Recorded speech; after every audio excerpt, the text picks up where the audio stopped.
If you feel you are not properly sedated, call 348-844 immediately.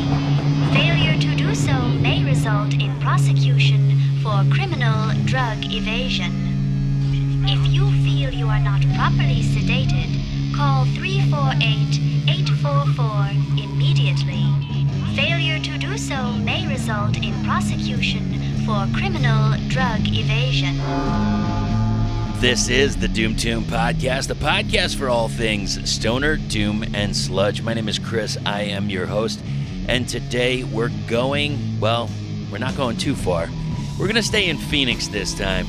And it is a band that has been on the podcast. We did long-form interviews. We did a short interview on location not too long ago, maybe a little over a year ago. And now they are back. And there are some changes in the camp. And it's a little different, and I am looking forward to what they have to offer after I heard the story. It's time for you to hear the story. Here it is, right now. LOSERFUR is a crushing stoner metal trio that were all obsessed with fuzz and rock and roll.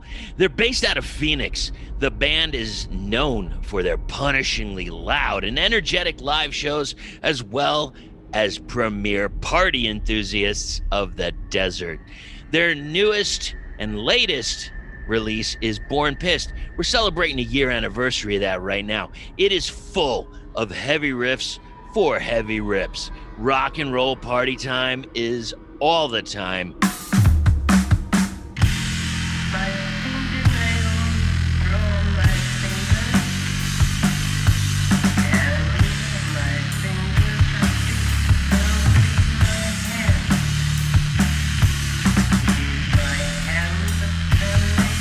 But right now, I see something different. So could you all please go around, starting with the gentleman on my right, that would be Will. Will, could you please introduce yourself and then go around the horn, because we it seems like I have an addition here. Hey, Chris. My name is Will. I play bass. My name is Mike. I play drums in LOSERFUR. My name's Mike, and I play guitar in LOSERFUR. And my name's Greg, and I play guitar in LOSERFUR. We got this addition. Greg, how'd you get in the band, and what was the process? I got in the band by sheer luck and not leaving these guys alone, pretty much, you know. I started hanging out with them, and we started playing guitar together because, you know, we kind of play guitar similarly. So, you know, we started hanging out and having a good time and all that, and then and then I came here and I jammed with them in like June or something like that. We all kind of hung out and, you know, just fucked around, and, you know, we had a good time.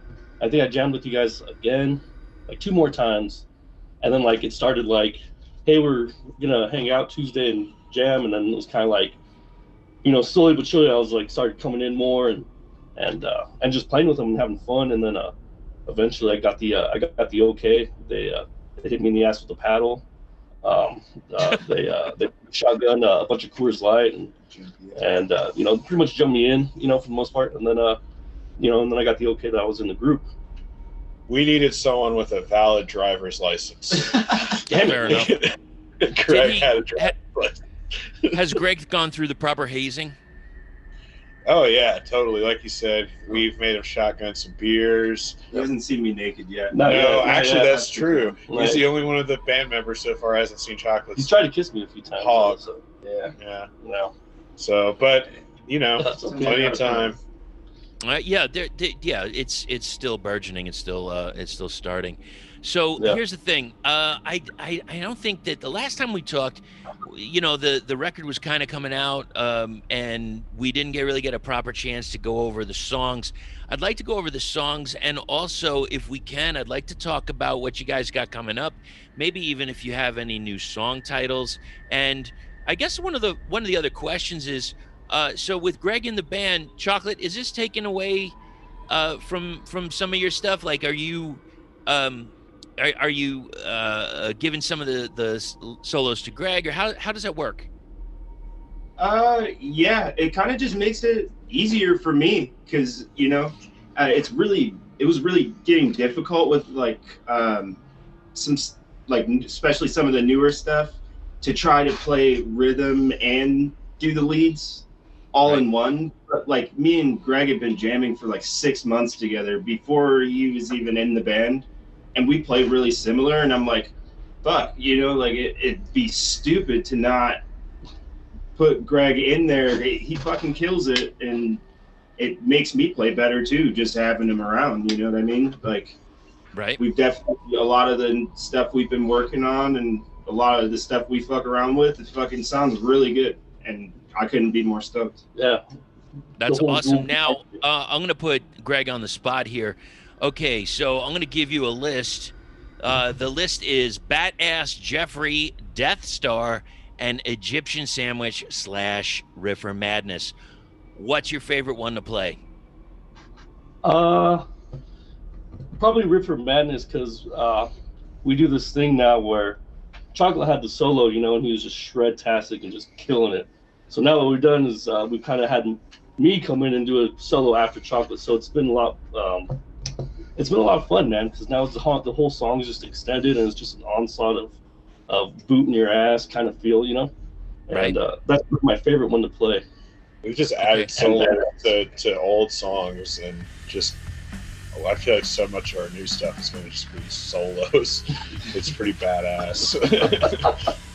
Now, we're going to go through the list for Born Pissed, and then, Greg, I'm going to ask you again for a favorite. So let's kick it off with the first track, and that is White Horse.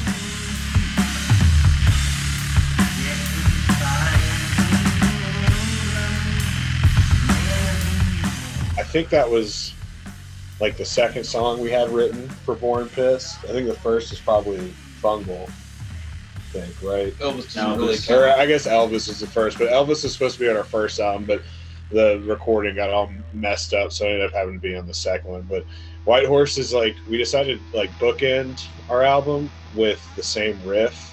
So it starts off with the riff in White Horse, and then the last song of the album is called Black Horse, which is the same riff played at like 3/4 speed, and with Chocolate on it too, just some more effects, and there's like keyboards on Black Horse. But for White Horse, it's just, we wanted like a cool intro. It just starts off drum and bass with the Aleister Crowley quote read by, I can't remember who that reading's by, but it's all slowed down and modulated.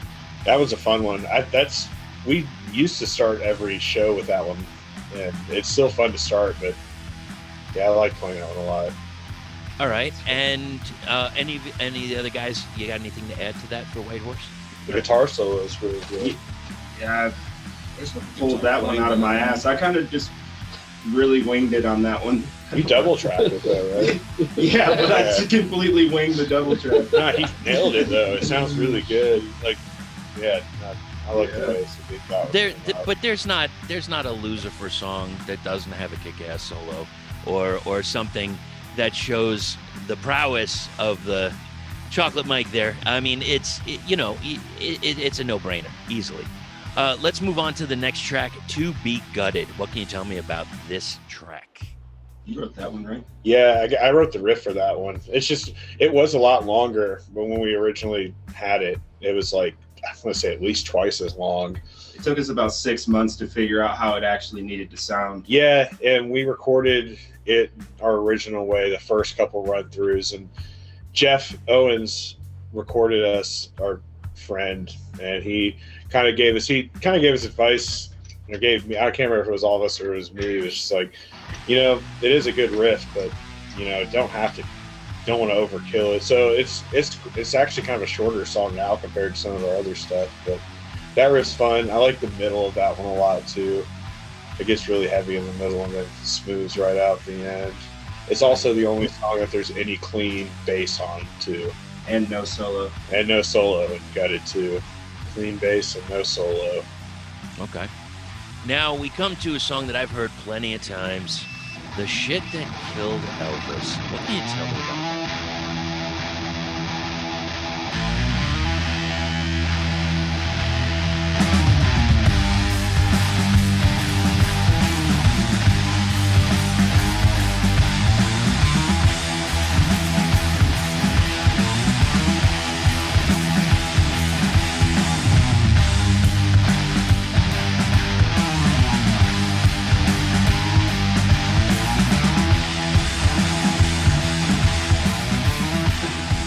That was like the first one we wrote. No, that wasn't the first one we wrote together.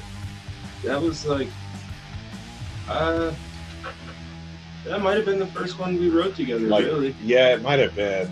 I don't know. That it was named. I got a funny story about this.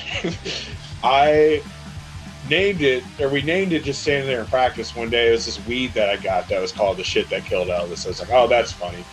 And I always thought of like the shit that killed Elvis is like, oh yeah, because he was taking a dump while he died. It's the shit that killed Elvis. But I also thought, it kind of dawned on me that the shit that killed Elvis was the drugs that he was on. It took me, we had that song out for like a year before that hit me. And it clipped. Look, he was in his early 40s when he died, I believe. And, you know, yes, I'm assuming the drugs didn't help him that much. But maybe it was the fried peanut butter and banana sandwiches that did it. That could have been. That could have been it. That probably helped with the shit. That fried food's going to get you, man. Fried food and narcotics. What a combo. Now, what a diet. Now, I don't know if this was intentional or not, because we're talking about the shit that killed Elvis, and Elvis died while taking a shit, and now we're going into Satan's throne room.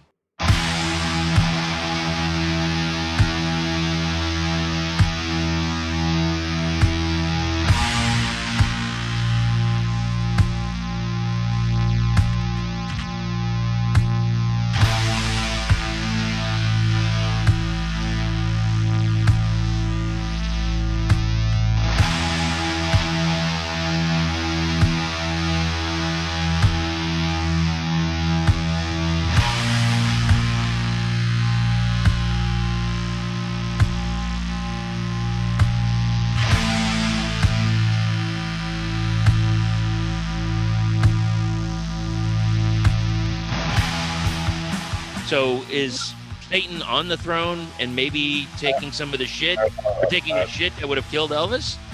Is Satan Elvis, or is Elvis Satan? Dun, dun, dun. I don't know. Is it? Oh, Maybe Elvis died in Satan's throne room. Yeah. No, he took a shit, died, and ended up in Satan's throne. yeah. I think that song's the heaviest one in the album, Throne Yeah. Room. It's a lot of fun to play live too. I don't really love how it sounds recorded compared to how we play it live now. It kind of, not that we've rushed it by any means, but like I just think after playing it together for longer now that we have, like, it's a lot more fun. But the song's also one of the, for me at least, it's one of the easier ones. It's the Devil's Triad. The same notes are in Black Sabbath song Black Sabbath, Right. just loud, it's played real loud and slow, but that song hits when we really do it right. That song fucking rips live.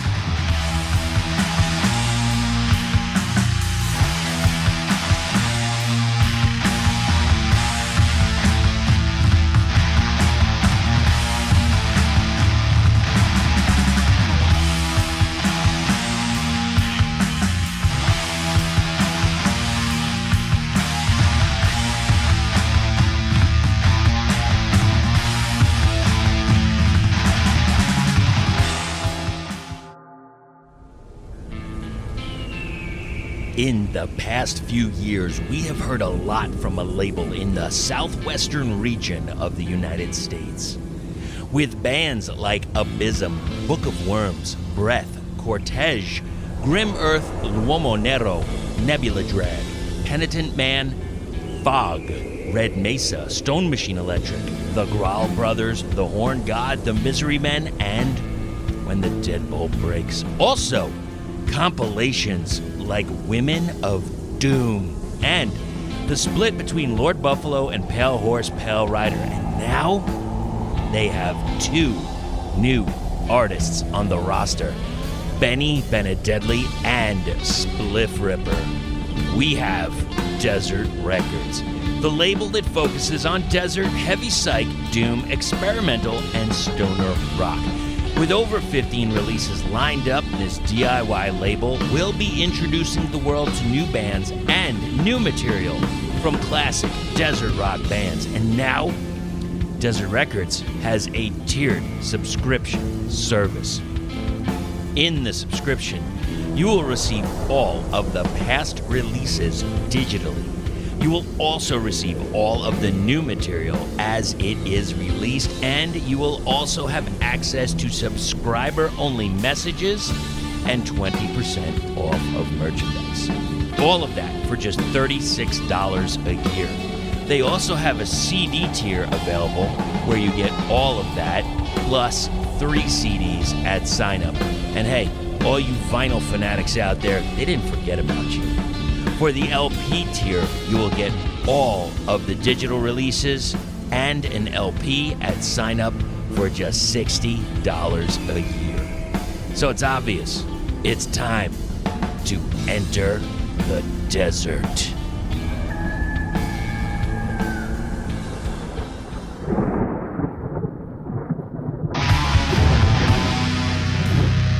I had this whole idea in my head when we first had the riff, and it's gonna sound, God, everything I said saying this makes me sound so dumb. But in my head, I was thinking of this big pirate ship kind of deal with a bunch of skeletons eating mushrooms on it, and I was thinking of an actual ship, not worship. But so that was the images I had in my mind, and then it just naming a song after a big mushroom ship sounded dumb. But fungal worship, people worshiping mushrooms, sounded a little bit cooler. So maybe it would be. The sound is cool. Ride the big fungus boat. Maybe it's a fungal warship. That's kind of where, warship was the idea, but it just kind of changed that last minute. It kind of became worship. I think we decided it was worship while we were recording it, or while we were there. I think Jeff was like, "So what's the name of the song?" And we're like, "Okay, let's nail this down right now."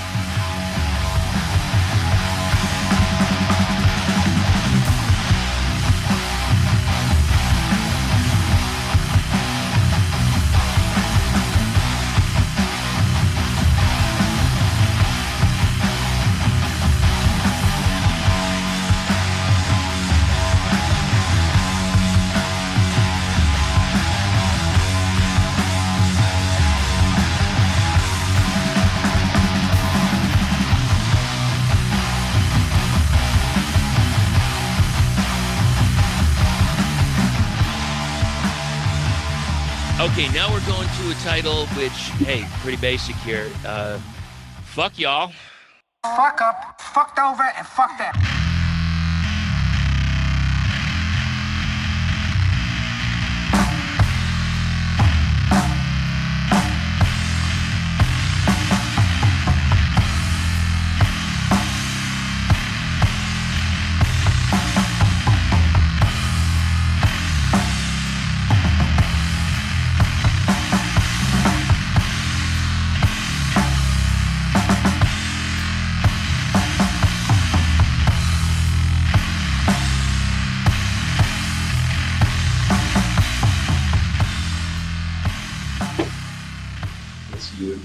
Will wanted to write a song called "Fuck Y'all." Yeah, we wanted an extra song on there, and I had a riff that we hadn't really finished yet, so we recorded it. And I told Mike, "You played this 5 times, and played this 1 time, and played this 2 times," and then we tried playing it live once. I think.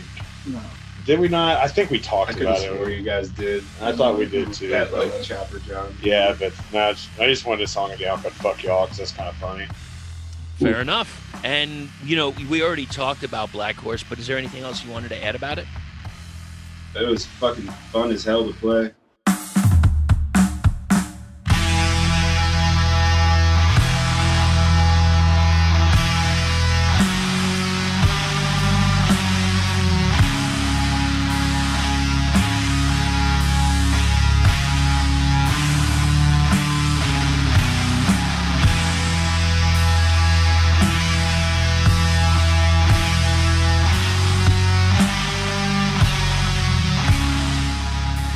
Jeff had me plugged into this Moog. I've never used one before, and he was just working the knobs and it was just giving the craziest fucking tones. I was like, damn, I need to go buy one of these. It's subtle on there, but you can hear it when you like got it cranked up really well. It's like this oscillating kind of. I think it was a delay pedal that he just had the frequency turned up on, and he was messing with the modulation of it. It sounded really cool though. Yeah. He also had Chocolate playing through like the fucking coolest amp setup ever. Chocolate played most of the album, or I think actually all the guitar was recorded with the Laney Super Group head with it. I forget the name of the cab, but it was another It's Laney like the cab. Tony Iommi special edition Laney. It sounded so good. I guess this is a fun fact. So we recorded the whole album at my house that we called the Outpost, and I cleared out my entire house, and my roommates were pissed off at me for like it was like 4 or 5 days, but clear out everything. We set up the drums in my living room, which has a big tall ceiling. I played bass in there right next to Mikey's kit. Chocolate played right next to him, so we're all in the same room. But I cleared out my roommate's room to put the 2 bass amps that we recorded with. And in my bedroom was all the recording stuff. Jeff had set up the tables with all the stuff he needed. Microphones, cables running everywhere throughout the house. And my bedroom has a walk-in closet that I cleared out for the isolation of the guitar cab. And I have this, most houses have those cheap dome covers that you have over the lights. Just cheap glass or whatever. It had gotten so loud in that closet that glass broke at one point. And it shattered everywhere in the closet, got like in the carpet and everywhere. But we didn't really open that room for like 2 days after we found the right tone. We're like, perfect, leave it there, don't touch it. And so there was just glass everywhere on this nice, expensive amp and everywhere. Chocolate played so loud that he broke the glass in my little room. I felt so bad for him. It's like, this is one of 50, and I have 2 of them, and then there's the last day he just looks and there's a glass broken all over it. I was like, dude. Now, I'm a little older, and I'm back in the days when, well, I know cassettes are back again, but when they were really popular, and there was a commercial for Memorex. Is it live or is it Memorex? And that was one of the things where the glass would break. So basically what I'm saying is if maybe LOSERFUR can do a Memorex commercial, I think that's what I'm looking for. We're trying to get sponsorships, Chris. If you can hit those folks up for us, we a lot really of commercial work we're trying to get into. Get that endorsement, baby. Yeah. We want to make that money, Chris. Oh yeah. Hey, I'm trying. I'm putting my feelers out right now as I speak. Hold on, energizer.com. Okay. Yeah. Okay. So thanks guys for going over that now. Here's the question. So we've got some new material. You know, we were in the middle of a pandemic and you've been practicing and you've got a 4th member. Now, what do we have coming up for the LOSERFUR band? You got new material and any possible names for some new tracks? Yeah, we do have a lot of new stuff that we're working on. Greg has brought some new material to us, and we got some stuff that we had before that he started jamming with us on. I think the direction that we're going now is really exciting. I don't really want to say too much about it, to be honest, just because I don't want to make it seem like something it's not, or both ways around. Like, I think it's really, really good. I want people to just wait to hear it. I got you. But a lot more guitar solos, longer songs. A lot more guitar solos. Yeah, a lot of guitar solos now, and and different types of stuff too. We've slowed stuff down. We've sped up. I think I'm really excited about this version of LOSERFUR doing a lot of stuff coming up. Right. But I guess we'll give one name of a song. Yeah, we have one that we finished that we call Buckshot Baptism. Nice. That's fun. It has like cool riffs in it and 2 guitar solos. And and there's a part that's like damn. Exactly. It's slow. It's kind of got like a bunch of mixes. It's slow and heavy, and then it's fast and it's fucking hard hitting, and then it's really cool. It's different than what we're usually playing. Okay. But Yeah, it still sounds like us. So it still sounds like us, but just like the best we could possibly sound. We keep joking around about doing vocals, but at this point, there's still none. I But think we're all just too lazy for that. I think we all just like the sounds of our guitars too much to try to sing over them. That sounds perfect. Now, I've heard Greg's playing for quite a while. He's got this bluesy feel. He's got a great groove to him. How has his addition maybe morphed, or has it changed any of the previous songs that we've discussed? Everything sounds very nice and full. Yeah. And this, with him and Chocolate playing together, it's very dynamic. I can really hear where Greg stands out. I can hear where Chocolate stands out. It's really nice. Yeah. The old songs that we've added, Greg, to definitely have more body to them. Yeah. And plus, we've added a couple solos to old songs too, like Greg kind of mentioned earlier, that we added something to Riffer. Yeah. Now it's made Riffer longer. We honestly, we've all kind of gotten to the point now where we can tell when one of these two is about to do a solo kind of deal, or like we're about to do a jam. So when it comes up, it comes up, and it's fun. Yeah. It's a lot it of is. fun. Yeah, it's a real good time. All right, so Greg, of all the tracks on Born Pissed, White Horse, To Be Gutted, The Shit That Killed Elvis, Satan's Throne Room, Fungal Worship, Fuck Y'all, and Black Horse, what is your favorite? My favorite, man, since I started learning all these songs, is it's probably gonna have to be Fungal, just because it's such it's a cool riff, man. It's a really solid fucking riff, and then the rhythm groove to it is fucking killer too, because it's not slow and it's kind of got this fucking punch, so that's probably my favorite one to play, because it's got a bunch of riffs, it's groovy, it's fucking heavy, it makes your fucking toes curl up, the hair on your back stand up. Makes you come, Chris. Yeah, that's what I'm trying to get to. Yeah, there you go. That's it. I meant that could be the LOSERFUR tagline: "Music to come by." Come by. LOSERFUR, we'll make you come. We'll make you come.